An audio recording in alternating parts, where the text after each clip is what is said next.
Welcome to another episode of Out of the Blank Podcast. Shane, I'm not going to act like we just didn't have a little extravaganza trying to get this setup happening, but would you mind introducing yourself to everyone out there listening? Yeah, my name is Shane Church. I am a helicopter tech Monday through Thursday. I build transmissions and test them and record the data. And then the rest of the time, I'm an art director for a software company. I'm pretty busy guy, but I'm 47. So 7 years ago, I needed an adventure because once you turn 40, you're kind of like, I want to do something. Life is short. Buy a Mercedes. That maybe if I had the bucks. I mean, you could steal one, but Actually, I have a Jeep Wrangler, and that's all I've ever wanted, and I'm very happy. aren't you out in Oklahoma? I'm in Texas. Oh, you're in Texas. Well, that's all you need out in Texas is a Jeep Wrangler. You just need something to go a little bit off road when you want to.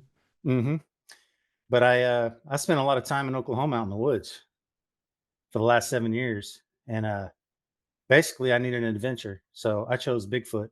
It's always been on my mind. As a kid, I watched the Patterson Gimlin footage through a show called In Search of, hosted by Leonard Nimoy. My stepfather was watching it. Man, that thing stopped me in my tracks as a kid just watching that. I know there's a lot of controversy, over the footage, but if you really look at it, to me, and I know it sounds funny, but it's in the breasts. Those things move back and forth in a way that it's very natural. And I don't see Hollywood in the 60s creating monkey suits that could do that. Yeah, people said it was a female if you really look at it and examine the footage. And I go, yeah, to think about back then, to even think about faking something like that, but then also thinking that let's make it female. Like that would not come into anybody's perception. Usually if they're gonna do anything, it's always male costumes or something. Yeah, so I thought that was just something that just it burned into my brain as a child. So when I turned 40, I was like, all right, let's give this a shot. So I joined the group. We kind of didn't like or I didn't kind of like how the group was being ran. And there were 5 other guys that thought the same.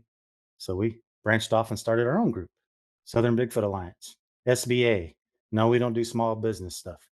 Um, and actually, my friend Brian, his daughter named it. She was a kid. And we're like, of course, that is our name. Yes. So about 18 months into this, and this is like going out into the woods, and we met up in Falk, the swamps. We've kayaked and canoed just everywhere in the South. So 18 months into it, Brian Hewlin, my dude up in Oklahoma, one of the dudes, he gets a lead on a morel mushroom site. You know what morel mushrooms are? Mm-mm. Okay, it's a mushroom that there's a season, and people go out and they pick them, and they're edible. They're very delicious. They're funny looking, but this young lady who's a hunter in Oklahoma posts a picture of her foot next to an impression into the creek bank. And of course, she's getting clowned, ridiculed, how it goes. Everybody likes to laugh at this stuff. Um, and Brian's like, I'd like to see those prints. And he coerced her into having him meet her out there. So him and another friend of ours, Tim Autry, they go out there and they cast 2 of these 16-inch tracks. There was 4. So basically, this this dirt road, it goes down and it has a bridge. You cross over the creek, and then it kind of curves around a nice. Uh, it's a small lake actually out here in this area, but I think they're using that road, because it's an easy trek. The fastest way between 2 points is a straight line. So that's just how I see it. Um, and so I go out there the following day, and Brian notices in between the second and third step, right above, there's a fresh green branch break. And I don't know if you know what green, if people know what green is, they should. A live tree. If you ever try to break a live branch off a Yeah, live tree, it's it's impossible. damn near impossible. Yeah. This thing was just snapped off right above the second and third step. And keep in mind, for those that are getting into the Bigfoot subject matter, when these things walk, it's like they're walking on like a trapeze. It's like they're walking across. They walk 1 foot like this, kind of in front of the other, almost like they're walking a line. Um, and that's what this thing did. And it snapped off that branch. So we measured the height and we're like, okay, 8 foot 10 inches. So did this thing reach up and hit the branch? Did it hit it with its head? Did it hit it with its trap? I don't know. All we know is that a 16-inch track leaving individual is possibly 8 foot 10 inches. So that was spring of 2018. So then we were like, this is our area. We're gonna look for this because we actually tracked it back up the road that was much harder and didn't leave tracks, but it left impressions. And there was a 5 foot and change in between the steps. So we tracked that all the way up the road. We saw where it stepped out on this bank because they kind of they grate that road. So you wait, you were aware what you were searching for. You weren't just like, what is this big thing? Oh no, dude, it's 5 toes. It's 5 toes, and Okay. it looks like a Could have been Jason Momoa. no, no, not here's one from April. Holy shit. That is not Jason Momoa. And the thing is, this sand leaves some of the most beautiful impression. Wait, you pulled that? Oops. Did you just That's break it? okay. It's a replica. Okay. It's all right. Okay. Oh my God. Dude, I just had like a mini heart attack. I was like, this is crazy. And then That's why I make replicas. good for you. Wait, so I you actually have another one. So you anyway, you casted that out of what you found it when you came across? so this was actually from April 2020. So we've been going out there all these years. Okay.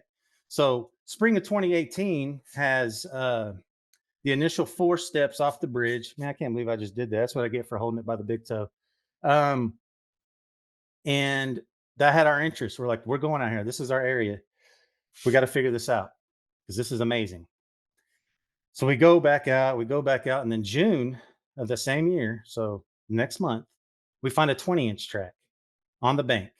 Just one, like it stepped right on the creek bank, right where the 16-inch individual went by. So I'm thinking, okay, is it a male? Is what we just cast we already have? Is that a female? I don't know.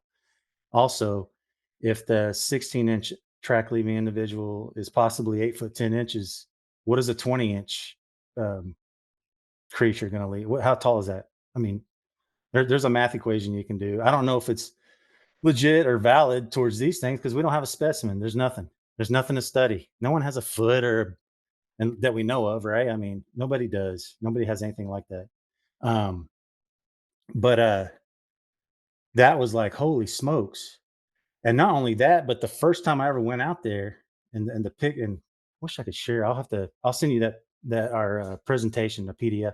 You can actually see where it stepped off the bridge, all of its smaller toes kind of went towards this way in anticipation of touching the ground. Kind of like what we do when we step out of the shower or something. Our little toes, they do a little bit of movement when we're hitting that bath mat. Just a little bit. Because in the next so that was the left foot, then right, and then the next left foot track it left, all them toes were straight because it's walking on flat ground. That just boom, that just screams organic digits, uh, not a mold or a wood cutout or anything of that nature. Plus, you're looking at an impression that's in the ground that it's got to be like 800, maybe 6 to 800 pounds or something like that. The logistics behind faking something like that would cost you thousands. So it's like, you know, is Jim Henson or Stan Winston's company coming out here and messing with this dude from Texas and some guys from Arkansas and Oklahoma? And like, are they targeting us? I don't think so. I don't think so. Now, based on the prints that you have found, are you able to check differences between them and see if it's certain areas that you're noticing that there might be, I mean, different variations of them, whether it's just size differences, sure, but I mean, what about like different types of fur or things? Can you pull out of a footprint if it's a different, because I know people's research goes in many different I'm areas. glad you asked that, man. I'm new, so I'm just No, asking. no, Yeah, this is yeah. that was a great question. So Brian, him and Tim, when they first went through on their first initial investigation, Brian did pull two reddish brown hairs out of the track, directly out of the track. So coincidences tell me that whatever left that track most likely left that hair, those two hairs. And we actually sent one of those off to Dr. Jeff Meldrum, who's a scientist at the was it North Carolina State University? I could be wrong because there's a couple of scientists that I talk about, but he never tested it for us or anything of that nature, and we didn't get it back. But we still have one left. Um, but that was June.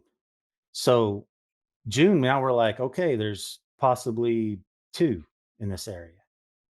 And January 2019 hits, and our good buddy Bill, because now we're in like rotation going out there. It's 2 hours and some change from my driveway to get there one way, and check the area. So we're kind of rotating out. We got cameras, trail cams and whatnot, which personally I think they know are there and can avoid easily. Um, Bill gets there and sends us a picture with his wallet next to a 16-inch track. And that's like calling all cars. We all emerged on the area. So what we had that day was, what was it, 11 tracks? You got 16-inch tracks and 20-inch tracks together.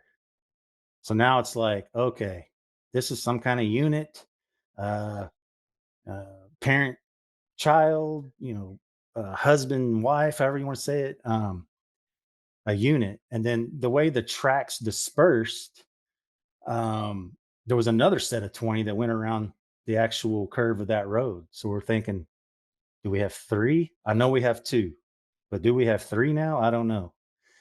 But the best part of that time was this 20-inch individual, track leaving individual, steps off the bridge, one step, goes up on the bank where it's harder, and then comes back down the bank and goes over the creek and leaves this huge impression in the bank. And we cast that, and we cast the tracks before it. And this thing was walking, and like I said, over 5 foot, 5 foot and some change strides. And when you get to the creek's edge and you see two of them pretty close to side by side, they're both right and left feet. To me, that kind of looked like a stutter step. Or, I mean, you see kids like stutter step before they jump over a ball, or it's something that humans do. Like a trip, kind of. Kind of like a trip, but an intentional trip, like an anticipation, like to do and jump. Yeah, yeah, yeah. You know what I mean? And I think it jumped because that day the creek was ice cold still, completely still. And there wasn't any disturbances. That sand, the last time the water ran and pushed all the sand to where it stopped, and that was it. So this thing, I believe, either stepped, hopped, it did something. But when it went in that bank, we cast it all those toes going through the bank, and it's hill lifted up. In fact, I've got it right here. I won't drop this one. Hold it by the base. No, see, now the thing with the replicas is they're kind of thin, because of the way I poured the rubber silicone. Oh, Yeah, it looks heavy as shit. it is. So, it's kind of hard to. Hold it Okay, like a Lego Millennium Falcon. I would never drop it. it kind of is like that, but you can see the toes. Yeah, See the toes? yeah. They're going through the mud, dude. Like they're passing And it's through. weird because like the third toe's kind of picked up a little bit. Yep. I have a theory for that too. But if you look from the side, you can see You definitely see the outline of a big toe. up here's where the big toe initially hit, and then it's sliding through until it grabs right here, and it's able to. Oh, this is the big toe right here. I'm sorry. Yeah. It slide until it grabs its, you know, full grab to go. But here's the deal, man. They say these things have a mid-tarsal hinge or a mid-tarsal break, like a chimp. You Yeah. look at a chimpanzee's foot, the way it bends. This supports that. Because here's the heel. So hard to tell on here. Here's the heel. The heel and the big toe, they all hit that initial hit. But then just the very top 2/3 of the foot are going through the mud. This pops up. That means it's bending right there. It's bending. It's just, it was out. This is like one of our best pieces. I'm getting anxiety you holding that up, so I'm gonna ask you a question that has nothing to do I'm with going to put that. it down. Yeah, yeah, yeah, please Oh, I do. won't break this, dude. I promise. I want to ask, when you bring that to the research community, are people shocked? I mean, what is the reception of the research community? Because I mean, there's a lot of people that go to these conventions and things, which I think is pretty important. Um, yeah, we do. Of course we do. We Brian and I, we got a whole presentation. We spoke last year at the Honubby Bigfoot Conference in Honubby, Oklahoma, on Christ 40 Acres in the Valley of the Mountains. Beautiful place. And our investigative practices towards this and the way we look at it, when you look at all of our evidence as a collective, it's amazing. It's outstanding. It is, and we know it, and we'll say it, and we'll keep on saying that because we've had some naysayers. One of them was on TV. He this, Were they skeptics or were they other no, researchers these are into other Bigfoot? Bigfoot people. Well, that's because everyone has their own independent theory, right? Yeah, but when someone says that I'm making them, that kind of pisses me off.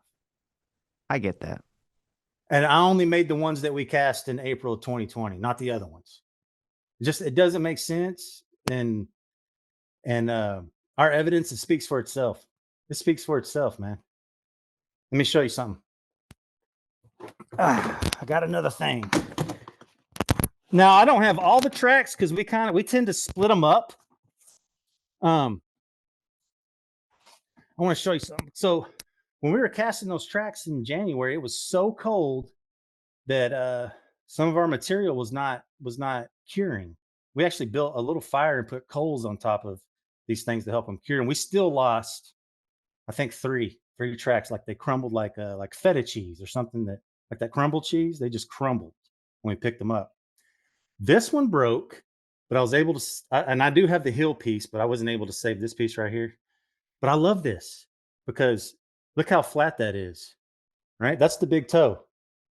This is the guy that went over the creek. This is the same foot that went into the creek bed. See how flat that is, right? Was his whole foot flat, like even where the heel is, the arch part? Yeah, it's flat.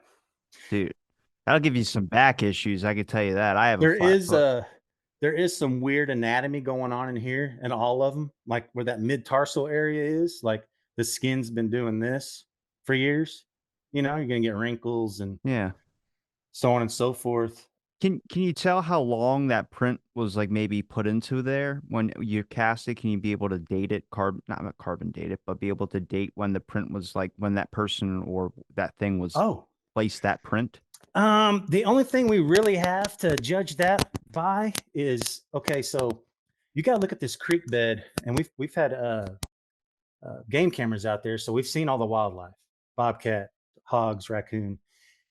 Those prints, when they're on the bank, you've got a certain amount of time to cast those because they're going to get trampled over back and forth with the regular game, wild turkey, you name it, it's out there. Deer. Um, so we think January 2019, we think we were right on the hills, man, because I actually camped out there, and it was really cold, like frost on your tent in the morning cold in Oklahoma. It was wintry mixed weather, like I said.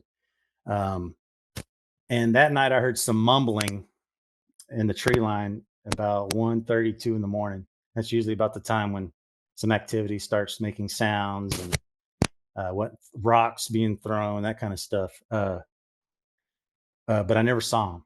I never saw them. But I think we were right on their heels.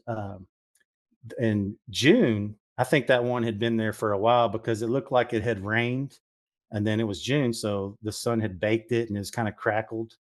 So we think we caught that one really, you know, maybe a month, maybe 3 weeks, but it was high up on the high traffic zone. It was higher up.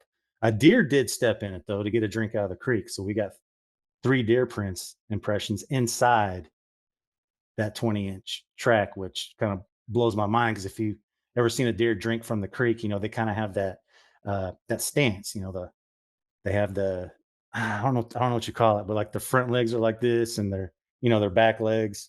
So you've got like three footprints from the deer in that track. So that 20-inch track is it's huge. I mean, it's 20 inches. So It just blows my mind. And then after January, so that was 2019, we didn't get a track until April of 2020. So we're talking about hundreds of times going out there, driving, putting wear and tear on your vehicle, gas, because we have that much patience and persistence with our group. I have a great group of guys, man. These guys are awesome. And I would have never met them. You know, I got all these best friends that live in Oklahoma and Arkansas. And, it's just, we converge on these areas. In fact, we're going out in 2 weeks to a very interesting area. But this area we cast, we call it Squatch Creek. Um, and we're never going to give up on it. We actually just got permission from the landowner to the north of that area. He has longhorns. And in fact, one of our game cameras caught his longhorn. It was stopped. And I was like, why is it stopped? And then I went to the picture before, and it was a huge cat, not a mountain lion.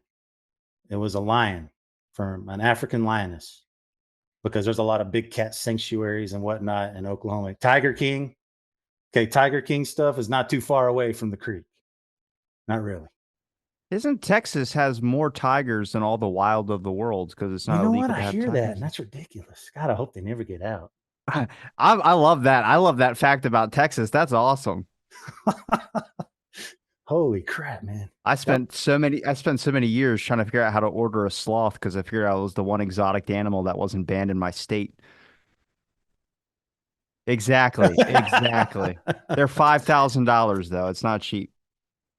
Oh boy, But they live to be 60 something years older. I'm like, that's a good pet though. that is a good pet. That's a long time. I bet you they chill you out. I bet you live a long time by just having a sloth. That's what I'm saying. It probably eases the heart rate, low cholesterol and all. I have to ask, when you're looking at footprints or if you're going to go out, do you go out looking like this is an area of high activity and we might be able to find a print? So do you ever get information or tips like if you post on social media? Okay, okay. Oh my gosh. The community as a whole, it's just like any other community. You're going to have people that are, well, they're dicks. Sorry. And you're going to have people that are great.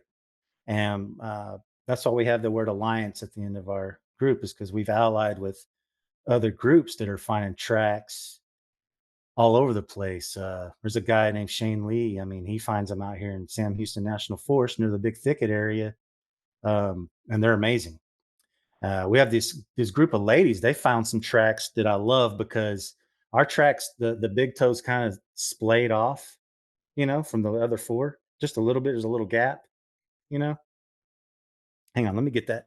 Let me get that one. This one's great. It's good because you can show like actual examples. And Yeah, exactly. like I said, I'm new to this. I've talked to one guy from coast to coast, Mike Cook, I think his name is, Yeah, a while back. And then it's Tom Cantrell. I I spoke think with I've heard him. that name. Yeah. Oh, And Stephen Hill, of so course. Shout out to him. I love Stephen Hill, man. He's a great Him, guy. that guy's work, and him and Lunsford's work, they're doing some great stuff. I should be speaking with Lunsford soon. Oh, I love Will. Um, so each time we've cast tracks, just found something great. So the first time it was the movement in the toes. Second time was, holy crap, man, there's a 20-inch individual. How big is he? The third time was, they're together, and possibly another. So it's like, now we got a unit going. And not only that, but the 16-inch track from 2019 and the 16-inch track from spring of 2018, there's a spot on the hill. And I don't know if it's an old injury, a callus. I don't know what it is, but it's the same. It's got the same spot on the hill. So that tells me that's the same exact individual that's walking through that area. It's the same thing. That's their path. So we're learning that. And not only that, but 2 years before we even started going out there, there was a gentleman that cast 16-inch tracks. Well, guess what? He's got that same individual, except that spot on the hill, it's a little bit smaller. So I'm thinking it's like a callus or something that the tissue keeps building up on. You know, I mean, you walk barefoot all your life, something's gonna happen. Yeah. So here, And I won't drop it. This is the replica I showed you earlier. This is the original. Okay. Wow. And right here, where's it at? Right here. There's I don't know if you can even see. You see A little that hole? indent. Yeah. Yeah, a little indent. Okay, I want to show you something. So that little indent kind of, it was bothering me. I was like, what is that? Okay. So hang on one second. Because when I built a clay dam around it and I poured rubber silicone because I wanted to make replicas like the one I just broke over here, which is okay. Because I'd rather break a replica than the original because you can't replace it, right? Yeah. So here's the mold that I put around it. Rubber silicone. That hole in the foot is this right here. See that? So like it stepped on something and might have jabbed into its foot. Exactly. Yes, Okay. sir. Thank you for being obviously intuitive. Okay. Because what does that tell you? What does that tell you that this went into that thing's foot? Gave me a compliment and I'm gonna lose it now. Great. No, it's okay, man. So, if you like, I don't know about you, but when I was a kid, we'd play on the playground at school and we'd sit down and put our hands on the, I don't know about y'all, but in Texas, there's all these little river pebbles they use Yeah. on the playgrounds. And sometimes you lift up your hand and you'd have a bunch of them stuck in your palm Yeah, like gravel. because it's tissue, you know? So when that was either a rock or stick, when the water was flowing, it stopped and got covered up with sand. When that thing stepped, that went into the foot, didn't, no blood or anything. Because look, you can really push into your tissue and your muscles and tendons. Yeah. And then when it stepped off, that poking into the foot is what left that impression to look like that. Kind of like when you're driving over rocks with your car and you notice that there's some pebbles stuck in the tires. Same thing with the foot. I mean, they've got to be coming down with a whole lot of pressure too. Right. And because it's a 16-inch foot and all this skin is stretched out across that, that gives it a wider area for something to push in and not actually break the skin. So it probably didn't even feel that. And to be honest, I cast my own footprint in my backyard because I wanted a direct scale from human to these beautiful things. And when I did that and I pulled my cast and cleaned it off, and my big toe, I got this huge dent in my big toe. It's because there was a rock there. I didn't even feel it, but it's in the impression. So people are trying to say that what we have is not real or these things don't exist. People, it's obviously there if you look at it. Can I ask what your theories are that you've developed about some of these prints? Whether it's like this certain distinctions or certain things, characteristics about it that you've started to notice, like some of the stuff you've explained, but more stuff that you would be like, you're thinking about, like what it could possibly be. Like, no, I mean, I think it's well, first, that's kind of a tough question, but well, let me Not what the actual creature is, but like if you come across like a certain anomaly in one of the prints, do you ever start to wonder, like maybe, or even look at like specific, like the alignment of the toes, sometimes the length of the toes? I mean, like for instance, you mentioned a 20-inch cast. It doesn't necessarily have to be a big creature. I mean, I'm basing my assumption off of like I'm 5'8", but I have a 13 and a half shoe. So that logic doesn't add up, but it's just a print. So I'm wondering if it could be something like I started thinking maybe it's a regular height compared to their species, but just has an anomaly. Is that an alpha male thing? You know what I mean? I think what I think about as far as that goes is the depth. So I've walked on that creek bed the same days that we've cast tracks barefooted and be 240 pounds. And man, I don't leave nothing. I don't leave nothing in that creek bed. I don't I don't leave a deep impression. So that's just telling me that it's heavy. Whatever's walking through there is very heavy. Do they walk side to side though? Like, but right, like hands, like if you were holding hands with someone, they walk side to side. Because I would think if you're a pack leader, wouldn't they have to follow in your footprints, or wouldn't they have to follow behind you in some distinct manner? I think these things are so strategical, um, that it wouldn't be like that, because that would be way too obvious because they're big, right? Um, I mean, you've even got videos where they drop off, or it sees like you see one bend down, come up, and they put a little one on their back. Like they're so like even they're strategical with their little ones. Um, I mean, dude, I haven't even seen one yet. But Brian and Tim, they have in an area that we camp in far east, north or southeast Oklahoma. And what they said they saw looked like an Aboriginal person or Native American, but like dark gray skin and huge. So, and you get reports of them looking kind of like a monkey or a little bit longer snouts like a baboon or something, or a mandrill. You know how mandrills have all the colors, and they got the snot. We got Not the those, color. they got the incisors, right, with the Yeah. jaw. Yeah. Hmm.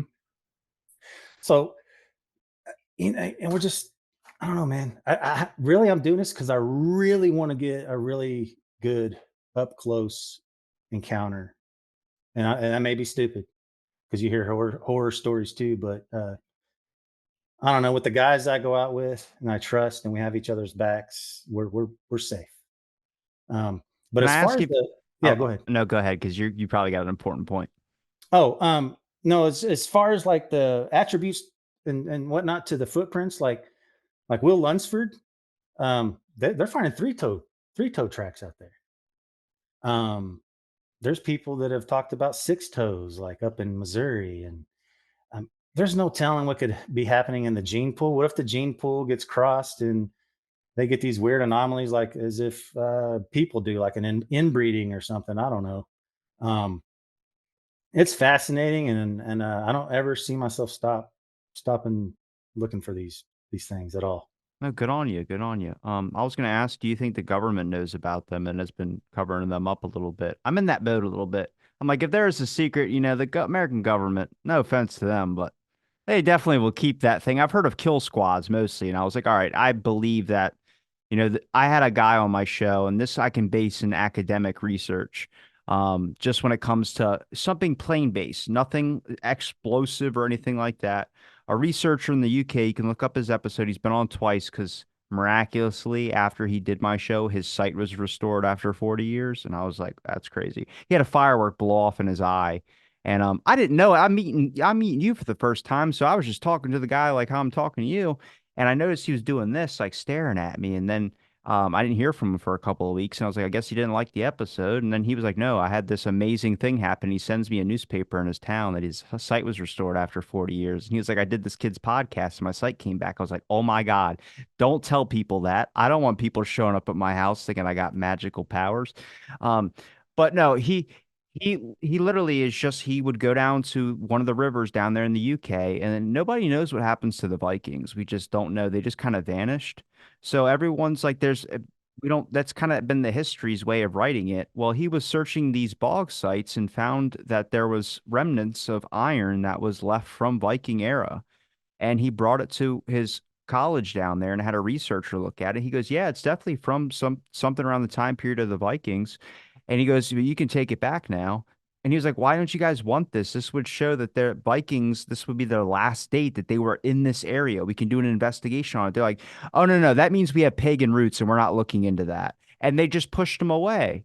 And so he has all this stuff and he's been trying to talk to newspapers about it and everything. And I'm like, that's what I'm talking about. It doesn't need to be government conspiracy. It's just people that don't want to acknowledge a certain part of whether it's a species or whether it's something ancient or whether it's something this, because it might have a horrible sting to it or stigma to it. I don't know. Well, let's think about this though, too, man. Just recently, what was it? Not even 2 years ago, when the Navy released that Tic Tac video of that thing that was flying around I and they couldn't know. keep up with it, They spent so many years telling people they were telling that these crazy. don't exist, they don't exist, you guys are crazy, blah blah blah. And then what happened? As soon as they said it didn't exist, or They that rolled over a little bit and said, as okay. as soon as they said it existed, I immediately go, I don't believe you. And now I just don't believe in the whole thing. It's something else now. Well, I'll tell you what.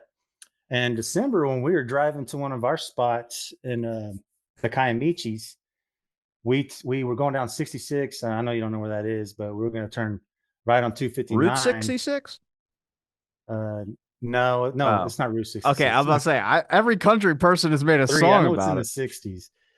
It's in Tallahassee. I think it might be 63. Let's do safe bet 69. Okay, let's just do that. Safe bet.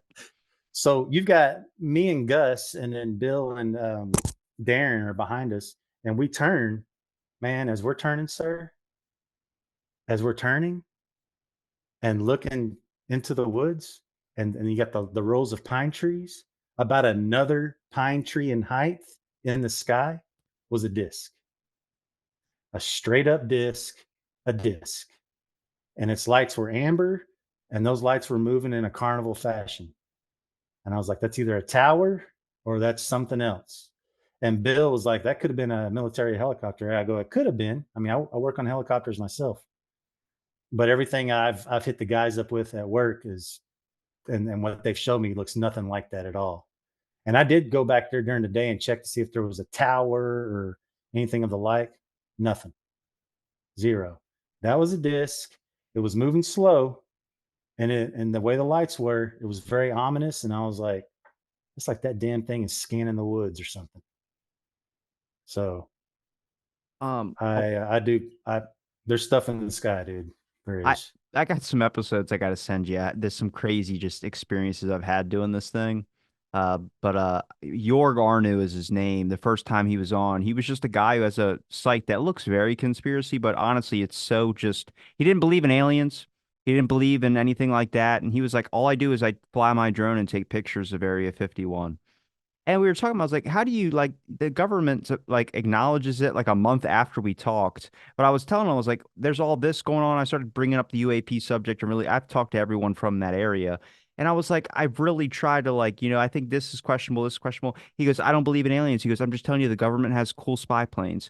Then not even like a month later, the FBI raided his house and destroyed $15,000 worth of his stuff and never explained why. And he's still in a lawsuit with them to this day. I had him back on a month later to talk about it. He was like, I don't know what's going on with the government. I was like, I know that's the thing is that they keep secrets. And that's my whole thing of like trying to pry into those. So that's why when people bring up like with Bigfoot, they think the government knows about them. I was like, I 100% can agree with that. You know, when I was a kid, I used to talk about, because I like to I draw. I'm an artist. That's my artwork back there. But That painting's really good. That's yours up there. The pink and it looks like oh, a, that's actually my little brother Jeff painted that for me. Yeah. is that the only one up there that isn't yours that I complimented? I'm so sorry. Oh, it's okay, man. The other stuff's good too, but that one just caught my eye because the colors. That's all good. We, me and my brothers, we all do stuff. Like my I little brother can't tell Josh, if he that's in the does. background. Is that a Beatles thing, but it's like in a different style? Where The like up blue, here, the blue that right here. below the painting I complimented. Oh yeah, yeah, yeah. That's the Beatles, except it's a bunch of Bigfoot That walking looks really across the good. street. That is really good. That's a tin sign that my step kiddo got me. But that big green guy over there, Jesus, that's me. that's good too. But my little brother Josh, like he made this for me out of wood, like it's a Damn. Batman silhouette. Holy shit. That's awesome. It's dope, right? I Does he have love a it. company? Does he do anything on Instagram? He does have a company. He's been making these huge, like 8 foot letters that people can rent that have lights in them and stuff for like, I don't know, 2000, whatever, if you or prom or Yeah. that kind of stuff. Yeah, I think he does. It's called I should know I did his marketing and logo for it. I'll get you to add the tag on at the end when we Oh, get your Gunnies. links and It's called everything. Gunnies. Um, Um, I want to ask about when you go to these conferences, like have you learned more from researchers or have you learned more from your own personal development? Like, can you take me to when you first started compared to what you know now? Like all the things you started picking up along the way? Yeah. so first starting, you'll attend like these little conferences or gatherings at museums and whatnot, and you're hungry, you're eager because you're like, and you hear all these different ideas, and you're like, I just don't know. I don't know. So you just have to keep on being patient and going out into the woods as much as you can because dude, what's it? 18 nights. So out of 6 years, we've only cast tracks 4 times out of 6 years. And that's going out there and checking it and running cameras and you just have to be very patient because the woods are theirs, not ours. And we look like idiots out there, I bet. But you start learning a little bit. The tracks really pushed our investigative style and what we're looking for. It put it into high gear because we had it. There's people that do this for 10 years and they never even get the cast. I feel very blessed that we got to do this, and as a team. But and it wasn't until last year that we actually spoke. It took 7 years for me to actually, me and Brian, we did it together to actually speak about our evidence, and it was amazing. I think that was the top, to be honest. But all the in betweens is grinding, being in the woods, sounds, using the spectrograph to break your sounds into colors so you can see where, and then it also has the hertz on the side. You can see the hertz. You can see the coyotes stay right here, and then this thing we got's like this, you know, and it blows your mind because there's nothing that sounds like that. We've got, and I'll send you the link, man. But it's called the Old Well Audio, is what we call it, because literally out in the woods, there's an old well, you know, like that shit that girl came out of Yeah, in that no, horror that's what I movie, thought of. I was like, I wouldn't that go kind of near it. stuff. Yeah, out there. So Brian was out there hunting with his son, and this thing was going on all weekend. And what he caught was one. It's like a big well, and then you hear another one that's either smaller or female, and it responds. Then right after it stops, every coyote around goes crazy, like a yelping howl, belting out, like it's almost like they're going, "Oh my god, we got to get out of here," kind of a thing. It'll I listen to it every week because it still makes my blood run cold. So, but I'll send that to you.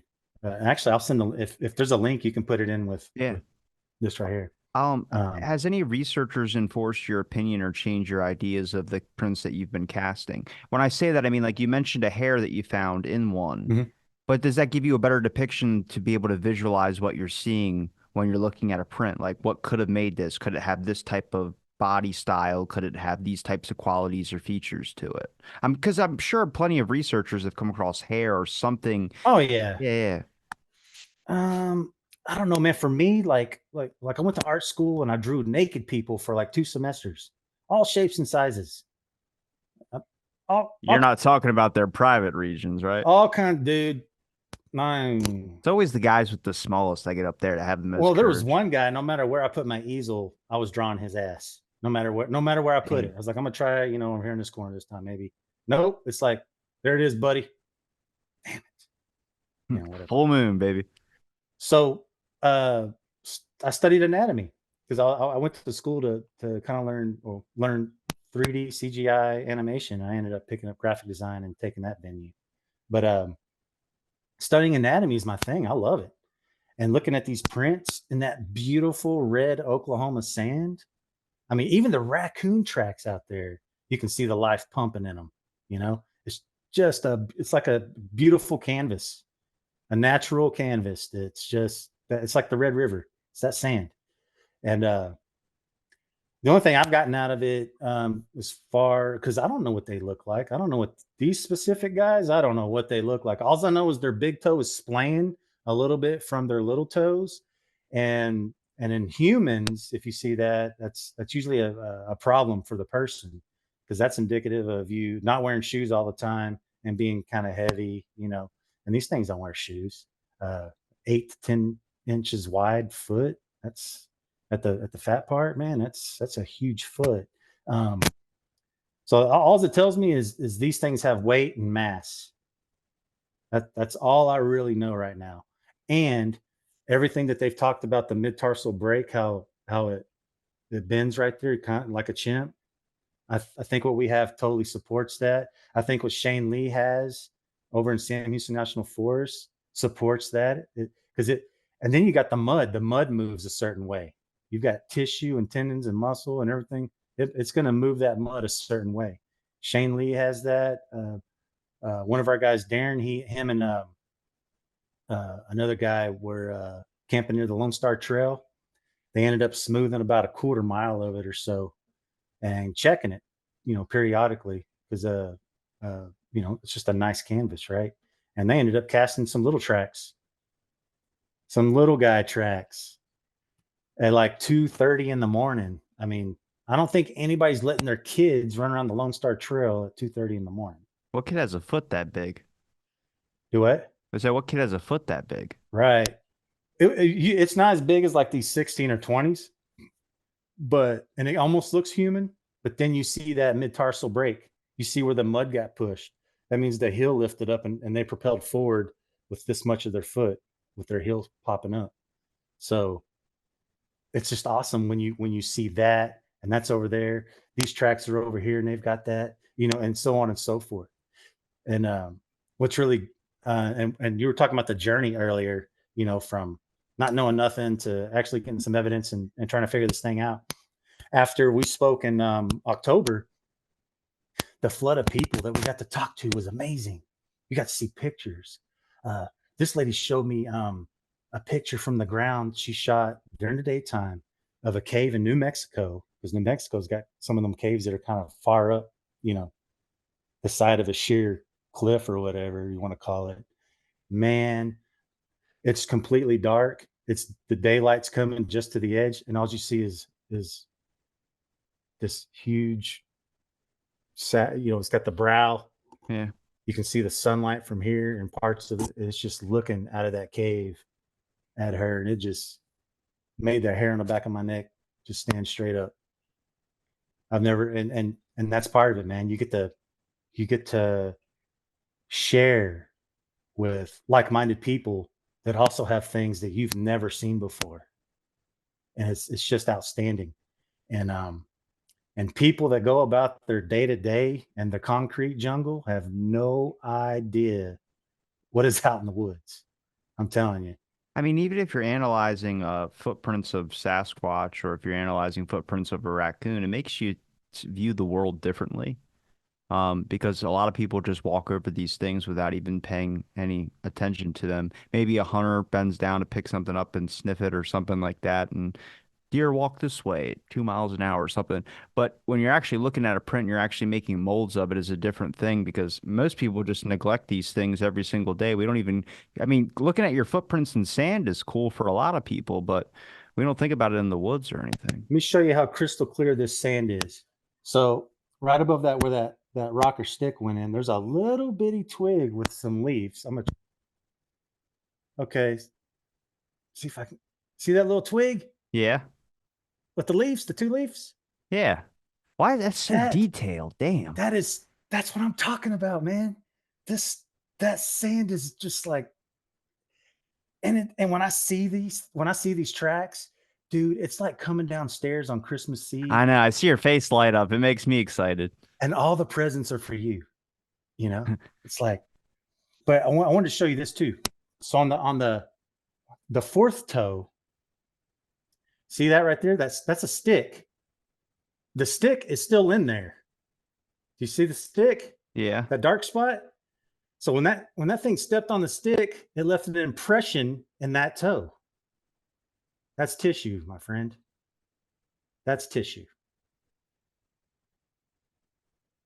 Yeah, if people were going to try and create that, they could not do that. There's a lot of factors Oh they my couldn't do. God, it's ridiculous. Yeah.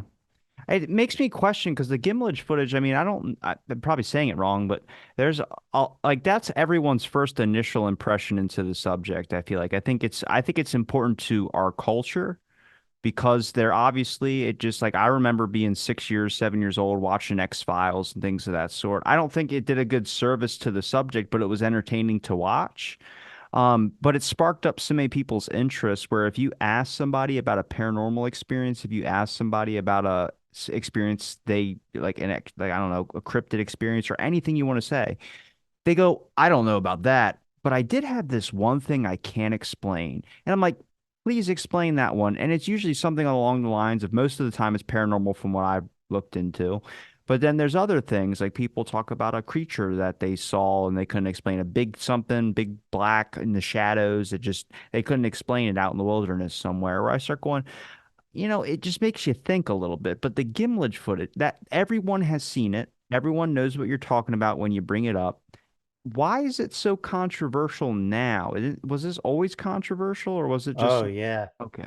Even when it first came out. So Roger Patterson, um, he's the guy that came up with the funding for them to go out and film looking for a Sasquatch, whatnot. So just on his personality or his character alone, there's a little bit of shade in there, as you see as you read and kind of see. Bob Gimlin, he was there because he's a cowboy and he was there to protect Roger from. I mean, God, there's everything in the woods, dude. Like a big cat, he'll sneak up on you, you won't even know. That's why in Alaska they got bear dogs and keep your kids safe. Exactly. Hmm. So Gimlin he's just there for the ride, man. He's just doing his job. I think, man, I think Patterson might have uh, not messed up his credibility, but made it kind of questionable just because of the shade in his character. And I mean that just happens. But I think the footage, and coming from a anatomy guy that I am, man, that screams real to me. I mean, and it gives me the willies. Do we have anything culturally that is well known by a lot of people that explains the topic better than that? As far as the Patterson Gimlin footage, or just Bigfoot in general. I mean, that represents the topic, the footage. I don't think anything represents the topic better than that footage. No, I don't think so. You have the Freeman footage, which people say was fake, but again, I don't know, man. The way that thing lumbers, and I just, in my personal opinion, I tend to more sway toward that being authentic. But there might be someone out there that might say, "Oh, Shane, you're stupid because this, and that."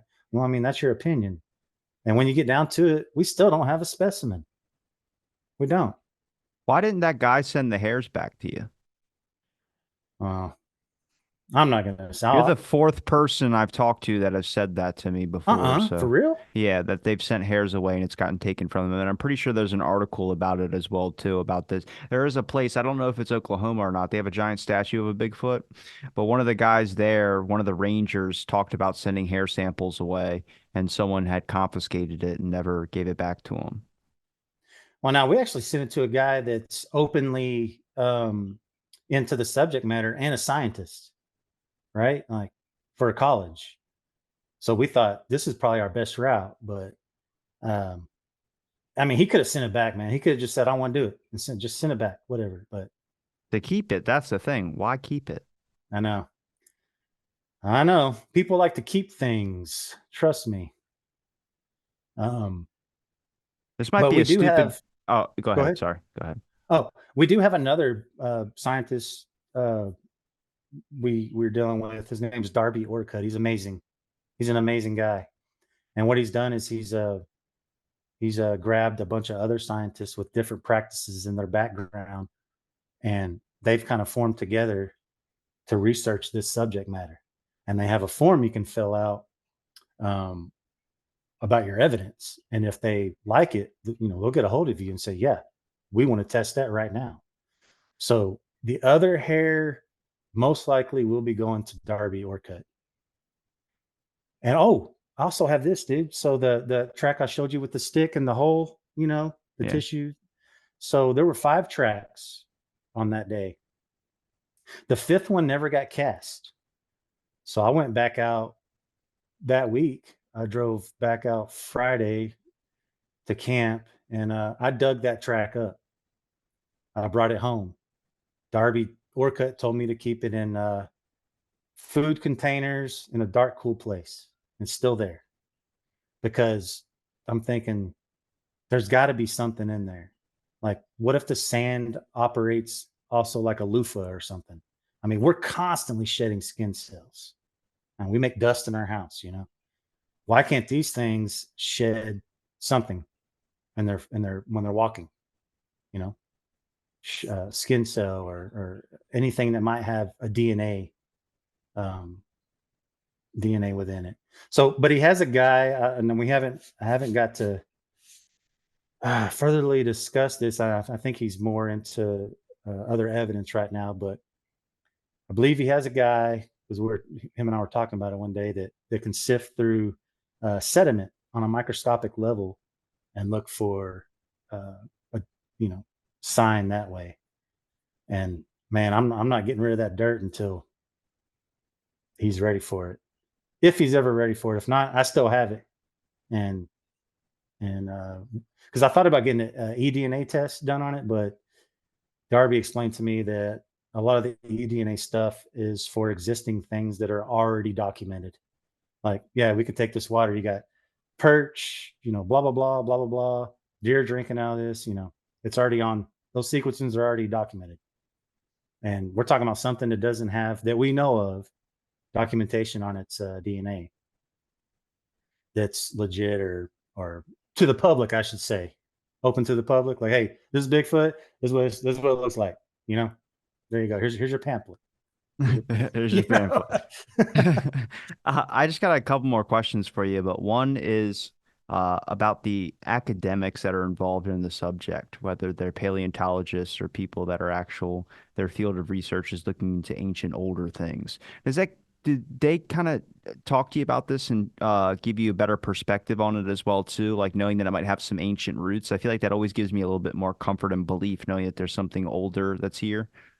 That's a really good question, and I came across something. I think it was last summer. So there's a guy. Do you know about Glen Rose, Texas, at all? You ever heard of Glen Rose, I've Texas, and heard of the Dinosaur name. Valley? Dinosaur Valley. Like, there's Now I've heard actually of that. fossilized dinosaur tracks Yeah, it's where we get our fuel from. in Glen Rose.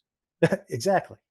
So there's and it's not out there for you to see. I believe that it's in their museum that they have, but they've got dinosaur tracks, and then they've got these five toed tracks that are big, right? And the big toe is splayed from the other four. And I just haven't had the time, but I'm gonna take these casts, and I'd like to visit with that gentleman, whoever curates that museum or whatnot, and see if I can't take measurements from that, and then maybe give them a replica. Like, hey, this is what we're casting now, and kind of go back and forth on that and see what kind of door that opens. Because I mean, Texas is not too far from Oklahoma, so a same species could easily traverse all this area. And I find that very interesting because I live in Burleson, which is just south of Fort Worth, and I'm not far from Glen Rose, I don't know, about 45 minutes or so. So that's something I'm gonna definitely tap into. Hopefully, this coming up month or next month or something. I'm so busy, dude. I can't even think straight sometimes. Now, I only got one more question for you, and I do appreciate the time you gave me, and glad we could finally get this into the books and everything. But it's like I said, this is going to be a stupid question, but it's going to be probably the most obvious one, which is what about finger tracks or hand tracks on trees or anything like that? Have you ever looked into that or saw? I mean, I guess because Bigfoot, you think of the feet and everything, but I'm just wondering, like, because I know they have to use branches to, like, when they walk around, they have to grab something or move something or make an indent that's just abnormal compared to anything we know. Yeah, well, you hear about people seeing like a line of trees that are broken, twisted, green branch breaks, like 7 foot up, as like, is it a marker? I don't know. As far as a handprint, I don't think you can get one off of that, but there are handprints that have been cast, um, and they're pretty amazing too. They kind of look like our hands, but they don't look like our hands, kind of thing. Wider palms. Yeah. Yeah, like, yeah, I've seen one with the wider palm. I don't know that the fingers trip me out, I think. Um there's one that not this part, but just the fingers were stuck in the mud or whatever, and they cast that. You can actually look, you can find that, you can Google that and it'll pop right up. But that was pretty interesting. I'd love to find that. The closest thing we found to that, but we didn't cast it because we were green. We didn't have any casting material. We were on Mountain Fork River in Oklahoma. We pulled over to a bank because we saw some little impressions, little five-toed impressions that walked 80 yards down the bank and into the brush into a persimmons tree, which bears fruit. So that made total sense. And I don't think anybody's letting their kid walk on the Mountain Fork River. It's like totally infested with moccasins. There's no way a kid's just walking around on the riverbank. So then we get down to what we call the rock bar. It's all these big, all these white rocks. It's literally like an island made of white rocks. And you see these big indentions going across the rocks. So it almost looks like, hey, is there like this kid, this Bigfoot kid that's not supposed to be leaving? And mama came across and ran across there to say, hey, the hell you doing, man? I mean, I don't know.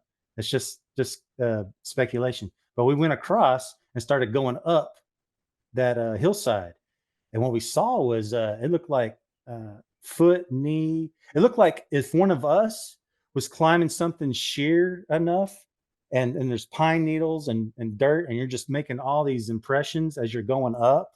Is what we saw going up this hillside. Except it was, I don't know, 8 times bigger than us. What we would leave. So I wish we would have cast something there. We might have gotten a great handprint. I don't know. We were just kind of just blown, minds blown over all that information we got from right there. And I think after that trip is when we started carrying plaster with us. Like I said, it was like one of our early times we went out. So that first year, but yeah, I'll be looking for any kind of things, anything to cast, man. I'll cast it. I've got alligator tracks from the area. You name it, man. I cast everything. Well, Gives you a lot of information. Shane, thank you so much for giving me time to do my show. Is there a place where people can find any of your links for your group and also for any other research or anything like that you'd like to promote? Yeah, if you want to hop on Facebook and look up Southern Bigfoot Alliance, we're a private group. We try to keep all the idiots out because there's people out there that say stupid stuff and try to make people mad. We try to steer clear from that, be positive, and work together. So Southern Bigfoot Alliance. Brian and I do a podcast called The Cryptoholics Show. It's on YouTube. It's basically a branch from the SBA group, and we've had some pretty good guests on there. And yeah, we try to keep up the page as much as we can. We don't post every time we go out because every time you go out, you're not going to find anything. Sometimes you're just not going to find stuff. Sometimes, so we get them big landmarks. We definitely post that, and we like to talk about it with our group. So come on in and talk about it with us.